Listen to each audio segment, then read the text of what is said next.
आदाब नाजरीन, आप देख रहे हैं द प्राइम टीवी और मैं हूं आपका मेजबान मोहम्मद लतीफ अकला। जम्मू कश्मीर के अंदर लोकसभा इंतखाबात को लेकर जितनी भी सियासी जमातें हैं उनकी ओर से तैयारियां जोरों शोरों से जारी हैं।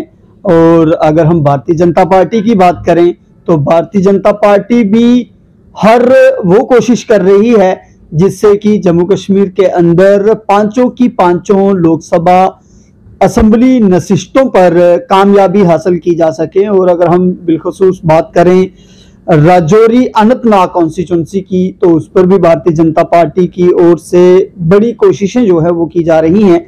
बात करेंगे इसी सब पर और बात ये भी करेंगे कि जम्मू कश्मीर में असेंबली इंतखाबात का होना कितना जरूरी है। बात करने के लिए मेरे साथ साबका वजीर और भारतीय जनता पार्टी के senior leader Abdul Ghani Kohli sir हैं। सर, वक्त दिया बहुत बहुत शुक्रिया। कोहली सर, आपसे याद किया। चलिए जी, बहुत बहुत मेहरबानी। सर, आपसे समझना चाहता हूं किस तरह की तैयारियां जो है भारतीय जनता पार्टी की ओर से लोकसभा इंतखाबात को लेकर जो है वो की जा रही है। देखिए, अब पूरे कंट्री में जब लोकसभा इलेक्शन हो रहे हैं और पिछले दिनों में मोदी जी जब यहाँ आए तो हमारी जो भी उससे पहले भी तो हमारी एक्टिविटी जो थी चल रही थी, लेकिन परसों से जो हमारे लोकसभा इलेक्शन के लिए हमारी पार्टी की गतिविधियां हैं, जो उनकी कोशिशें हैं, वो ज़बरदस्त तरीके से शुरू हो गई हैं। और हर एक आदमी को अपनी अपनी लाइन पे मत पे, चाहे वो एसटी है, चाहे वो एससी है, चाहे इन जनरल कैटेगरी लोग हैं, उन सब की जिम्मेदारी जो है वो लगी है कि पार्टी को आइंदा इलेक्शन में कैसे मैक्सिमम से मैक्सिमम वोट जो है वो दिलाए जाए।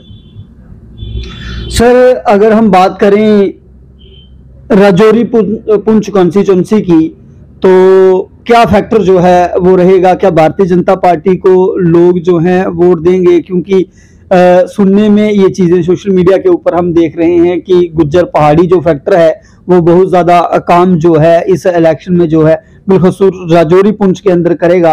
और भारतीय जनता पार्टी से लोग कहते हैं कि गुज्जर बड़े नाराज हैं। देखिए, नाराज आजकल डेमोक्रेटिक सेटअप है, कोई किसी को क्या कहे, हक है नाराज होने का भी, प्रोटेस्ट करने का भी।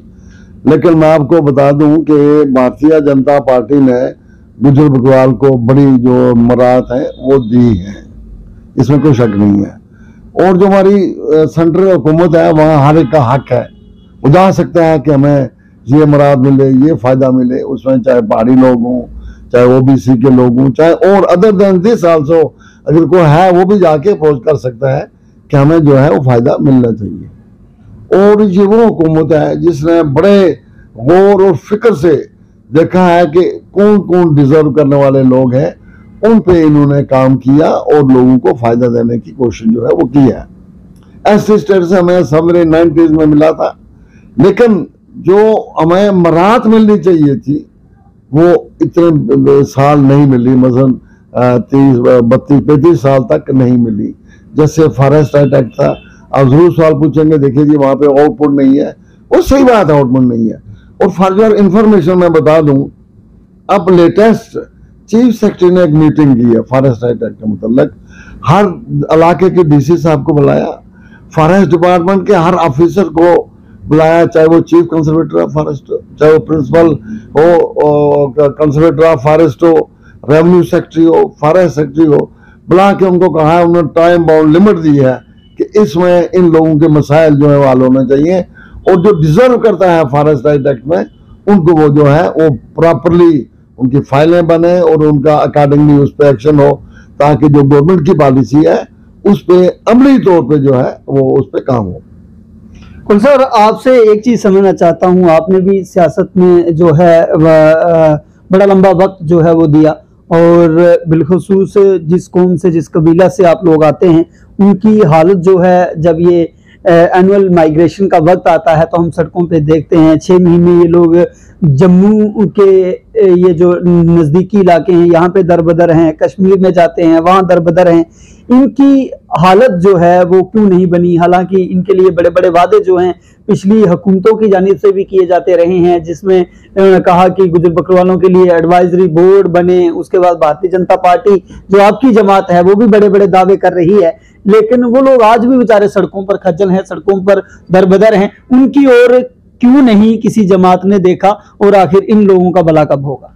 देखिए, एक तो आपके सामने बिल्कुल इसे ये ओपन सीक्रेट कि हमारी इस जमात ने ये फैसला किया है कि वो लोग जिनके पास लैंडलेस हैं उनको 5-5 जो मरला हो उसके लिए ज़मीन जो है वो देने के लिए लोगों ने स्टार्ट कर दिया है।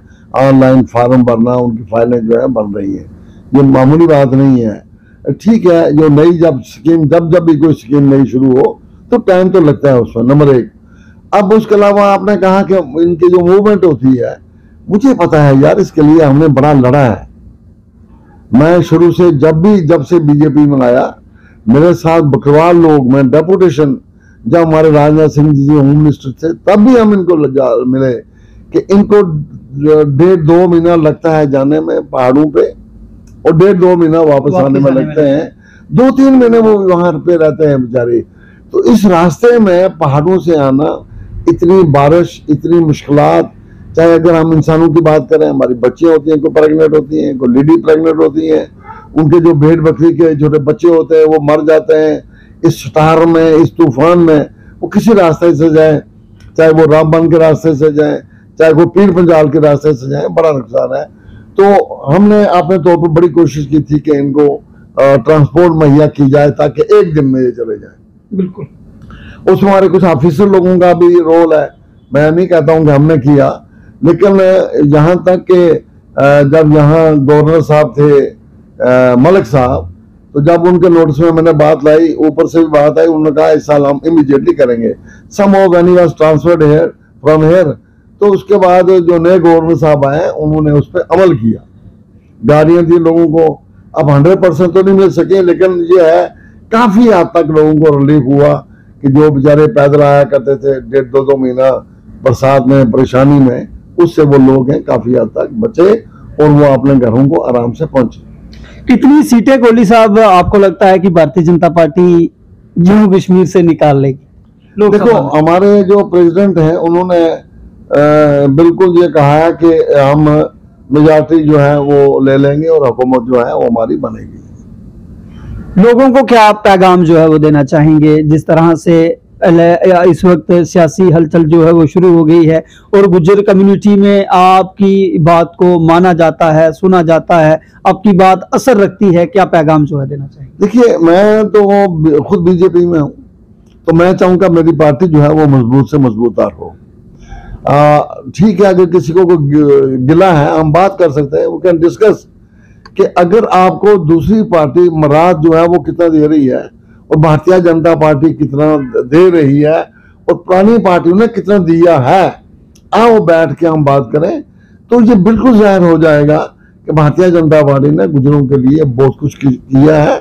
और अगर ये पार्टी हमारे गुजरों के लिए बहुत कुछ कर रही है तो हमारा ये फर्ज बनता है कि हम इस पार्टी को मजबूत से मजबूत बनाएं। चलिए जी, बहुत बहुत शुक्रिया नाजरीन। ये थे हमारे साथ भारतीय जनता पार्टी के सीनियर लीडर और साबिक वजीर अब्दुल गनी कोहली जी, जिन्होंने साफ तौर पर कहा है कि इस बार भारतीय जनता पार्टी जो है वो जम्मू कश्मीर से अक्सरियत के साथ जीतकर जो है वो सामने आएगी और सरकार जो है वो बनाएगी। बहरहाल अब वक्त बताएगा कि क्या कुछ जो है वो सच साबित होता है जो अब्दुल गनी कोहली सर ने कहा है।